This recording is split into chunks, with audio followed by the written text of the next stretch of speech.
Hello students, देखिए हम लोग ना बात करने वाले हैं कि वैद्युत क्षेत्र में आवेशित कण के भार का संतुलन, मतलब इसके बारे में हम देखेंगे। ठीक है।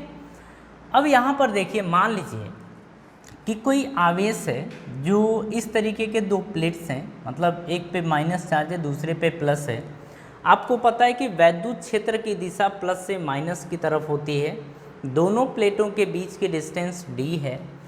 अब यहाँ पर समझते हैं कि अगर देखा जाए कि इसके ऊपर बल किधर लगेगा, तो आप कहेंगे कि ऊपर की तरफ।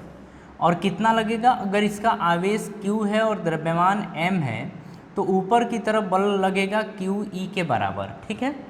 और अगर नीचे की तरफ देखा जाए तो नीचे की तरफ जो एक बल लगेगा जिसको बोलेंगे गुरुत्वाकर्षण बल, ये होगा आपका mg के बराबर। बात समझ में आ रही है? ये होगा। अब यहाँ पर देखिए, अगर द्रव्यमान m दिया है तब ठीक है, लेकिन अगर बोल देता है कि यदि कण की त्रिज्या r है, वो उसके पदार्थ का घनत्व ρ है, तो अगर हम बात करें कि त्रिज्या दे दिया हो, पदार्थ का घनत्व दे दिया है, तो द्रव्यमान निकालने को बोल दे तो हम लिखेंगे 4/3 πr³ इंटू ρ।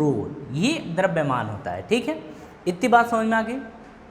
अब देखिए, दोनों अगर इसको बैलेंस करना है तो ऊपर लगने वाला बल जो है वो वैद्युत बल यानी इलेक्ट्रिक फोर्स है, और नीचे लगने वाला बल जो है ये गुरुत्वीय बल, इसको या भार बोलेंगे। ठीक है, वस्तु का भार।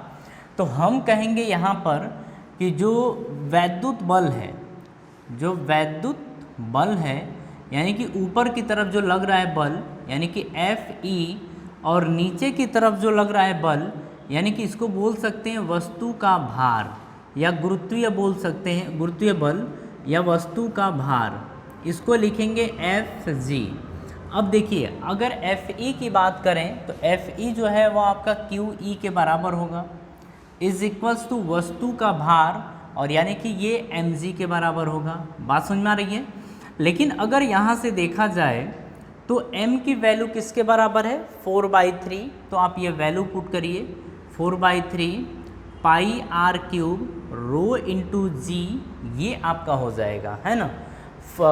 QE 4/3 πr³ ρ इंटू जी, ये आपका हो जाएगा। यहाँ से हम लोग अगर वैद्युत क्षेत्र निकालना चाहें तो आप लिख सकते हैं कि 4/3 πr³ ρ इंटू जी, ये चीज़। बात समझ में आ गई। अब देखिए, कुछ और भी चीज़ें पूछ सकता है हमसे। ये पूछ सकता है कि इनके बीच का विभवांतर कितना होगा।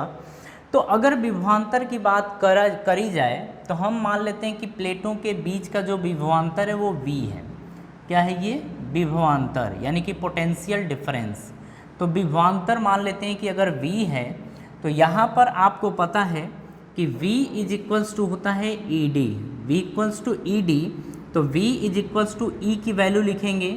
अच्छा, ये Q तो नीचे जाएगा ना, Q नीचे आ गया ये, तो E की जगह रखेंगे 4/3 πr³ ρ इंटू जी अपॉन में Q, ये रखेंगे, और D है तो आप D रख देंगे।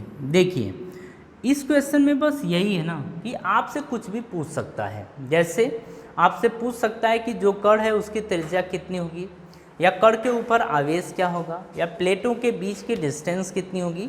इनमें से ये कुछ भी पूछ सकता है, मतलब कुछ चीज़ें दे के और कुछ चीज़ें पूछेगा आपसे। बात समझ में आ रही है ना। तो देखिए, इस तरीके से जो हमारी यहाँ की हेडिंग थी कि अगर किसी चार्ज पार्टिकल को अगर किसी वैद्युत क्षेत्र यानी कि इलेक्ट्रिक फील्ड में बैलेंस करना है तो किस तरीके से बैलेंस करेंगे, आपको कहानी समझ में आ गई। ठीक है, तो इसके आगे का टॉपिक अब हम नेक्स्ट वीडियो में कवर करने वाले हैं। आप सभी लोगों को धन्यवाद।